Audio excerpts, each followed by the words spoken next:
بسم اللہ الرحمن الرحیم۔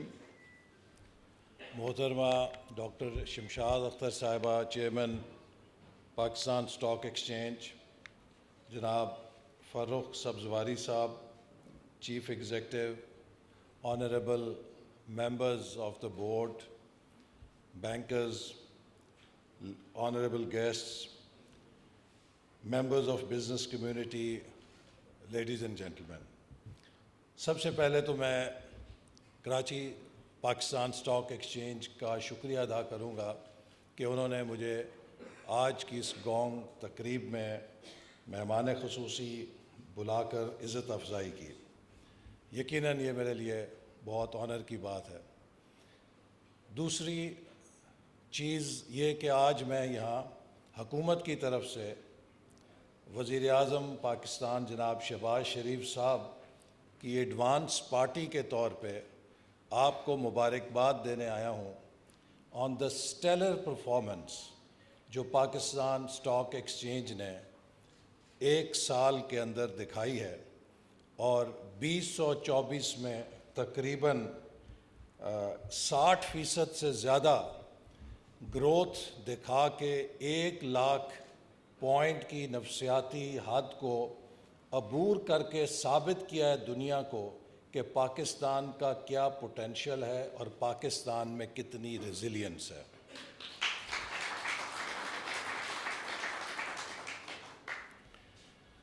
خواتین و حضرات، آج پاکستان ایک بار پھر ایک انفلیکشن پوائنٹ پر کھڑا ہے۔ اس حکومت میں نے چوتھی بار زندگی میں پلاننگ منسٹری کا قلمدان قبول کیا ہے، جو کہ میرے لیے ایک بڑا چیلنج ہے۔ میرا تعلق اس نسل سے ہے کہ جس نے پاکستان کی 50ویں سالگرہ کے موقع پر انسپریشن لے کر کچھ خواب سجائے تھے، اور اس منزل کی طرف بڑھتے ہوئے 1986 میں جب امریکہ کے اعلیٰ ترین ادارے سے فارغ التحصیل ہو کر پوری دنیا بشمول امریکہ کی اپرچونٹیز سامنے تھیں، تو میں ایک مڈل کلاس کا نوجوان جس کے ہاتھ میں ڈگری تھی اور دوسرے ہاتھ میں خواب تھا کہ میں بھی اپنے ملک کو ایک ترقی یافتہ ملک بنتا ہوا دیکھوں اور اس میں اپنا ایک قطرہ واپس تعلیم کی صورت میں ڈال سکوں، تو اس خواب کے ساتھ میں پاکستان لوٹا۔ یہ تقریباً 37 سال پہلے کا واقعہ ہے، اور جو مجھے پہلا حکومت میں آنے کا موقع ملا تو وزیر اعظم نواز شریف صاحب کی قیادت میں ویژن 2010 کی صورت میں پاکستان کی ترقی کا ایک خواب بنایا، سجایا اور اس پہ کام شروع کیا۔ لیکن ٹھیک 2 سال کے بعد مارشاء اللہ نے اس خواب کو ریزہ ریزہ کر دیا۔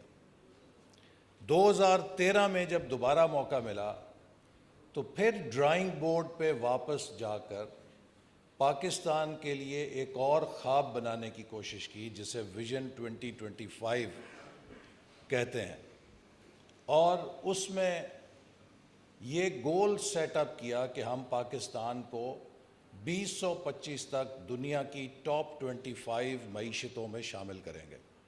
ہم نے جب یہ خواب بنایا اور سجایا، 2013 میں ملک میں 18 گھنٹے بجلی نہیں تھی، ہر روز خودکش بمبار پھٹتا تھا۔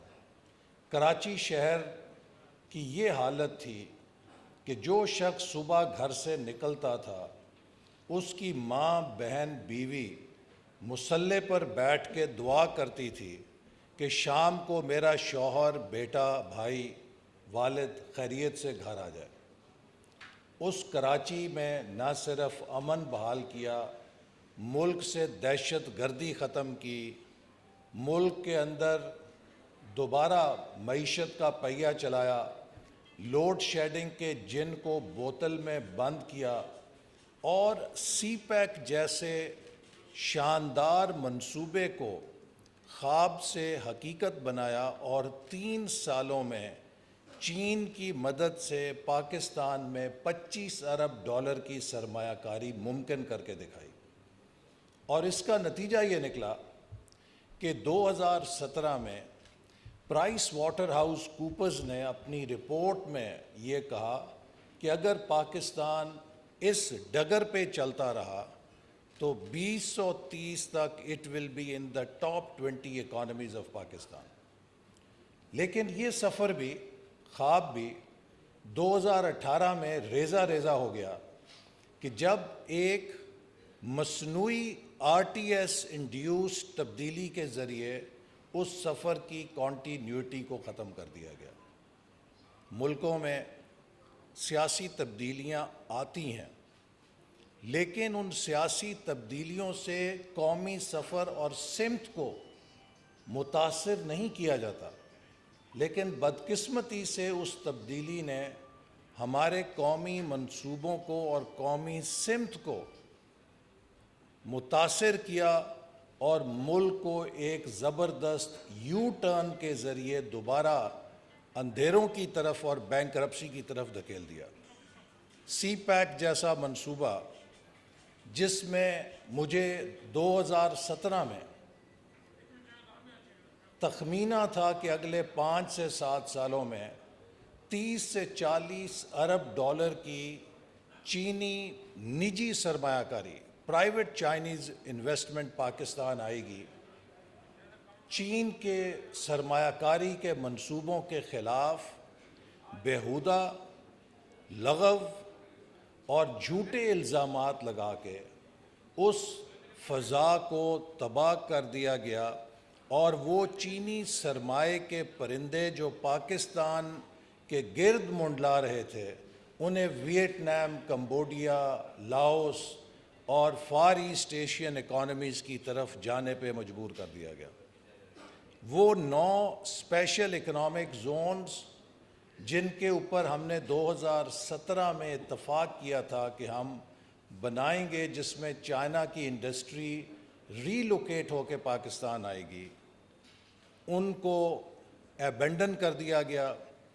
اور جو کہ 2020 تک تیار ہونے تھے، نتیجہ یہ ہوا کہ 2022 میں جب ہم حکومت میں آئے تو ایک بھی اسپیشل اکنامک زون تیار نہیں تھا. 2017 میں میرے پاس امریکہ، یورپین یونین، برطانیہ کے سفراء آ کر صرف ایک سوال کرتے تھے کہ ہمیں بتائیے کہ ہمارے ملک کی کمپنیاں سی پیک کے منصوبوں میں اور سی پیک کے تحت قائم ہونے والے اسپیشل اکنامک زونز میں کس طرح سرمایہ کاری کر سکتی ہیں. پاکستان کا برانڈ امیج کئی اشروں کے بعد ایک سیکیورٹی سٹیٹ یا دہشت گردی کے حوالے سے پہچان سے ہٹ کر ایک انویسٹمنٹ ڈیسٹینیشن کے طور پہ ابھرا، اور جس سے کہ یہ امکان پیدا ہوا کہ ہم ماضی کے جو کوتاہیاں ہیں ان کو ختم کر لیں گے. لیکن جیسے میں نے کہا کہ بدقسمتی سے وہ سفر پورا نہیں ہو سکا، اور بیچ سفر ہم پھر پولیٹیکل چینج کا نشانہ بنے جس سے وہ پالیسیز برقرار نہ رہ سکیں. اپریل 2022 میں جب ہم نے حکومت سنبھالی تو آپ سے بہتر کوئی نہیں جانتا کہ یہ وہ وقت تھا کہ جب پوری دنیا میں شرطیں لگ رہی تھیں کہ پاکستان سری لنکا 2 ہفتوں میں بنے گا یا 4 ہفتوں میں بنے گا. دنیا بھر کے جریدے اس بارے میں تجزیے چھاپ رہے تھے کہ پاکستان کو اب شاید ڈیفالٹ کرنا پڑے گا. اس موقع پر اس وقت حکومت نے جناب شہباز شریف صاحب کی قیادت میں مشکل فیصلے کرنے کا فیصلہ کیا. ہمارے سامنے یہ فیصلہ تھا کہ ہم اپنی سیاست بچائیں یا ہم ریاست بچائیں. پاکستان ایک معمول کا ملک نہیں ہے. سری لنکا کے ڈیفالٹ میں اور پاکستان کے ڈیفالٹ میں زمین اور آسمان کا فرق ہے. اس لیے کہ سری لنکا ایک ایٹمی معیشت نہیں ہے، پاکستان ایک نیوکلیئر معیشت ہے، اور ایک نیوکلیئر پاور کی ڈیفالٹ کی قیمت بہت بڑی اس کے مستقبل کے حوالے سے ہو سکتی ہے۔ تو لہٰذا اگر ہم فوری طور پہ الیکشن کا اعلان کر دیتے، 4 مہینے کے لیے ملک کو بے یقینی کے گرداب میں پھینک دیتے، شاید اس کے نتیجے میں 2/3 اکثریت حاصل کر لیتے، لیکن ملک کے اندر اتنی سکت نہیں تھی کہ وہ 4 مہینے کی بے یقینی کے ساتھ ڈیفالٹ کو بچا لیتا۔ لہٰذا اس وقت کی قیادت نے، جس میں 12 جماعتیں شامل تھیں، میں ان سب جماعتوں کی قیادت کی فراست کو سلام پیش کرنا چاہوں گا کہ جنہوں نے آپس کے اختلافات بھلا کر یہ فیصلہ کیا کہ ہم 16 مہینے کے اندر ملک کو دوبارہ پیروں پہ کھڑا کرنے کے لیے جو فیصلے سخت کرنے ہیں وہ کریں گے، لیکن ملک کو ڈیفالٹ سے بچائیں گے۔ نتیجتاً ہمیں IMF کے اس پروگرام کو، جس پر پچھلی حکومت دستخط کر کے گئی تھی اور خود اس نے عمل نہیں کیا تھا، اس کی شرائط کو ہمیں پورا کرنا پڑا۔ ہمارے اندر اتنی عقل اور سمجھ موجود تھی کہ ہم جانتے تھے کہ اگر ہم یہ سبسڈیز ختم کریں گے تو اس کے نتائج کیا ہوں گے۔ اتنی اکنامکس ہم نے بھی پڑھی ہے کہ اگر آپ 1 مہینے میں تیل کی، پیٹرول اور ڈیزل کی قیمت میں 150-200 روپیہ اضافہ کریں گے تو اس کا کاسٹ پش ایفیکٹ کیا ہوگا انفلیشن کے اوپر۔ لیکن اس وقت وہ خسارہ جو ملک کو درپیش تھا، اس سے نکلنے کے لیے کوئی اور چارہ نہیں تھا۔ وہ فیصلے کیے، اور میں پاکستان کے عوام کو بھی خراج تحسین پیش کرنا چاہتا ہوں، جس میں کہ میڈیا کا بڑا اہم رول ہے، کہ انہوں نے لوگوں کو اویئرنیس دی کہ یہ کڑوا گھونٹ، یہ ناخوشگوار فیصلے جن کی بہت بڑی قیمت تھی قوم کے لیے اور عوام کے لیے، یہ ہمیں کڑوی گولی نگلنی پڑے گی، ورنہ ملک اس کا متحمل نہیں ہو سکتا کہ ہم ان فیصلوں سے فرار حاصل کریں۔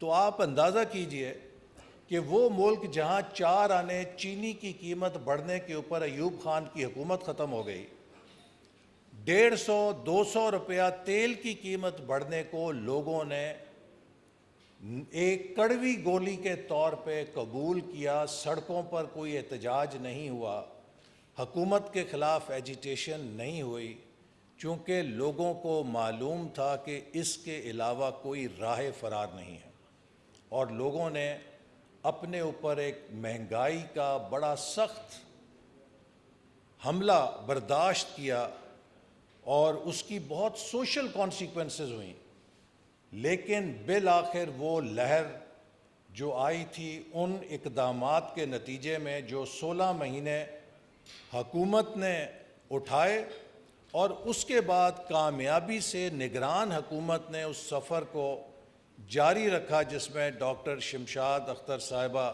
کی قیادت میں اس اصلاحاتی پلان پر کام جاری رہا، اور پھر جب یہ حکومت آئی تو پچھلے 8-9 ماہ سے اس پر تسلسل سے کام جاری رہا۔ نتیجہ یہ ہے کہ اس 2 سالہ عرصے میں جو پالیسی کنٹینیوٹی تھی اور ریفارم کا پاتھ تھا، آج اس کا نتیجہ ہے کہ وہ مہنگائی کی شرح جو 38% تک چلی گئی تھی، آج 5% سے نیچے آ گئی ہے۔ اسی طرح پاکستان کی ایکسپورٹس نئی کروٹ لے کر اضافے کی طرف جا رہی ہیں، پاکستان کے IT سیکٹر کی ایکسپورٹ میں اضافہ ہو رہا ہے، پاکستان کی انٹرنیشنل رینکنگز میں اضافہ ہو رہا ہے، اور سب سے بڑی کامیابی سٹاک مارکیٹ کی روبسٹنس اور اس کی شاندار کارکردگی ہے کہ جو 30,000 پوائنٹ سے اٹھ کے 1 لاکھ پوائنٹس کی حد کو کراس کر کے اس نے دنیا بھر کی سٹاک مارکیٹس میں پاکستان کا جھنڈا گاڑ دیا ہے۔ اب ہمارے سامنے کیا راستہ ہے؟ ہمارے سامنے آج جب ہم 2024 میں موجود ہیں تو ہمیں ایک فیصلہ کرنا ہے۔ آج سے 23 سال کے بعد 2047 میں اس خطے میں 2 ملک اپنی آزادی کے 100 سال کا جشن منائیں گے۔ ایک ہمارا ہمسایہ ملک اور ایک پاکستان۔ پاکستان وہ ملک جس کے قیام کے لیے علامہ اقبال نے قائد اعظم کو 17 خطوط لکھ کر قائل کیا کہ آپ لندن سے واپس ہندوستان آ کر یہاں کے مسلمانوں کی آزاد وطن کی جد و جہد کی قیادت کریں، چونکہ جنوبی ایشیا کے مسلمانوں کے معاش کا مسئلہ ایک آزاد ملک قائم کیے بغیر حل نہیں ہو سکتا۔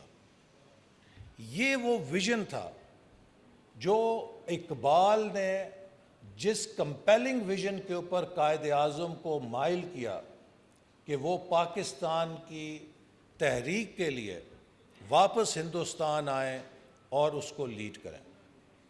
آج اہلیان پاکستان کے اوپر سب سے بڑی ذمہ داری یہ ہے کہ ہم 1999 تک اس خطے کی نمبر 1 اکانومی تھے۔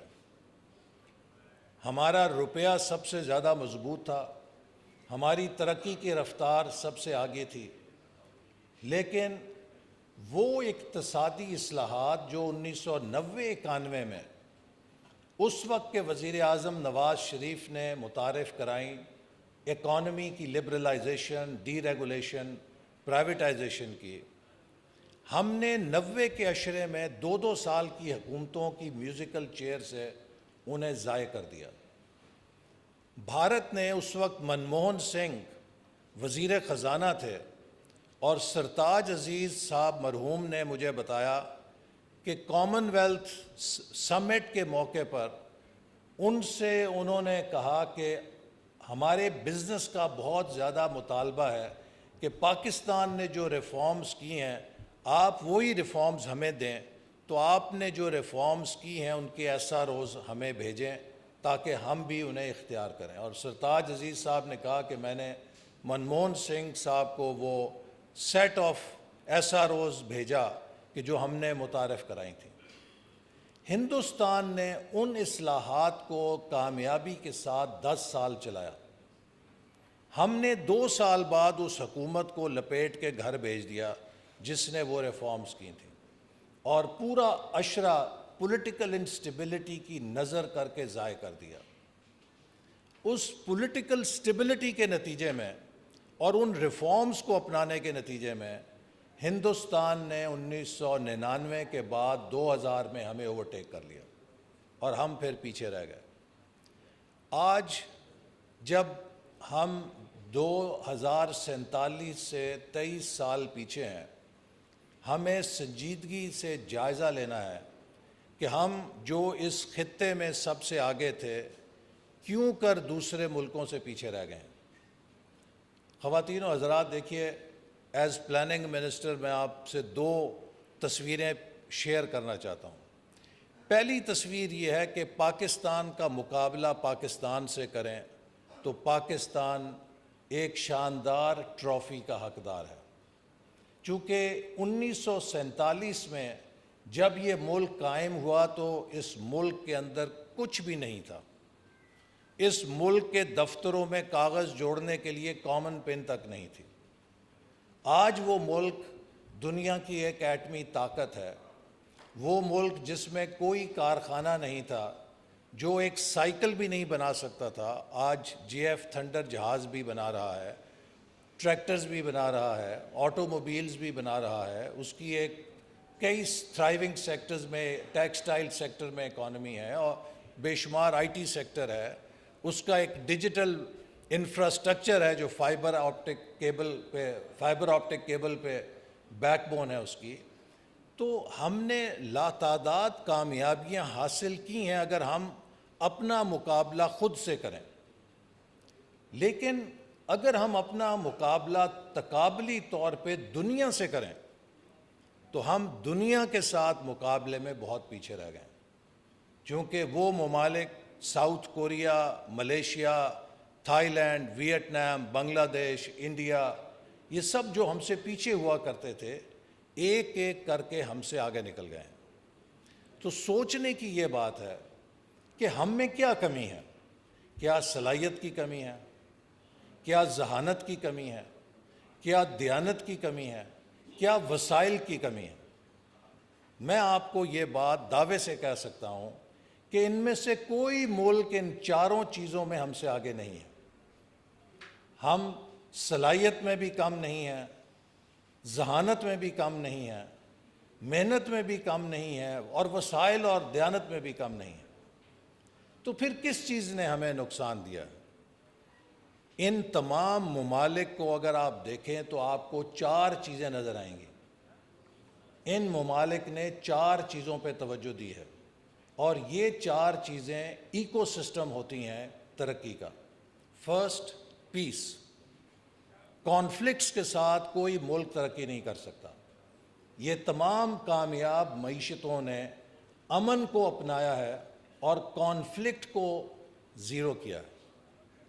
دوسری چیز، ان تمام ممالک میں آپ کو پولیٹیکل سٹیبلٹی نظر آئے گی، اور ہر کامیاب معیشت کے پیچھے کم از کم 10 سال کا دورانیہ نظر آئے گا، چونکہ اس 10 سال کے دورانیے میں اکنامک پالیسیز کو کنٹینیوٹی ملی اور انہوں نے اپنے نتائج دکھائے، چونکہ پالیسی 10 سال سے پہلے نتیجہ نہیں دکھاتی۔ بھارت کی مثال لے لیجئے، 10 سال منموہن سنگھ کے، 15 سال مودی کے، ان 25 سالوں میں بھارت بدل گیا۔ بنگلہ دیش کی مثال لے لیں، 15 سال حسینہ واجد حکومت کی کنٹینیوٹی، اس کی وجہ سے پالیسیز کا تسلسل، بنگلہ دیش بدل گیا۔ ملیشیا میں 22 سال ڈاکٹر مہاتیر کی حکومت، اس کی کنٹینیوٹی پولیٹیکل اور اس سے پالیسیز کا تسلسل، ملیشیا بدل گیا۔ سنگاپور میں لی کوان یو 31 سال کا ٹینیور، کنٹینیوٹی، پالیسیز کا تسلسل، سنگاپور بدل گیا۔ کوریا میں تقریباً 10 سال پریزیڈنٹ پارک کا دورانیہ، جس میں انہوں نے کوریا کی سمت بدل دی۔ جاپان میں اگرچہ وزیر اعظم کی میوزیکل چیئر ہوتی ہے، لیکن دوسری جنگ عظیم کے بعد سے مسلسل ایک ہی جماعت کی، سوائے 4 سالوں کے بیچ میں ایک ہی جماعت کی حکومت ہے، اور اس سے پالیسیز کا تسلسل ہے۔ چین کے اندر 1949 سے ایک ہی جماعت کا تسلسل ہے، اور ہر صدر 10 سال کی ٹرم پوری کرتا ہے۔ ترکی کے اندر طیب اردگان کے 22 سالوں میں ترکی بدل گیا۔ ہر کامیاب معیشت میں آپ کو کم از کم 10 سال کا استحکام کا دورانیہ نظر آئے گا، جس کے نتیجے میں پالیسی کنسسٹنسی نے اس ملک کی معیشت کی سمت کو بدلا۔ تو تیسری چیز کنسسٹنسی آف پالیسی، جو کہ سٹیبلٹی سے جڑی ہے۔ اور چوتھی چیز commitment to reform, continuous reform. چونکہ یہ دنیا اس تیزی سے بدلتی ہے کہ اگر آپ اس کے ساتھ خود کو نہیں بدلیں گے تو آپ ارریلیونٹ ہو جائیں گے۔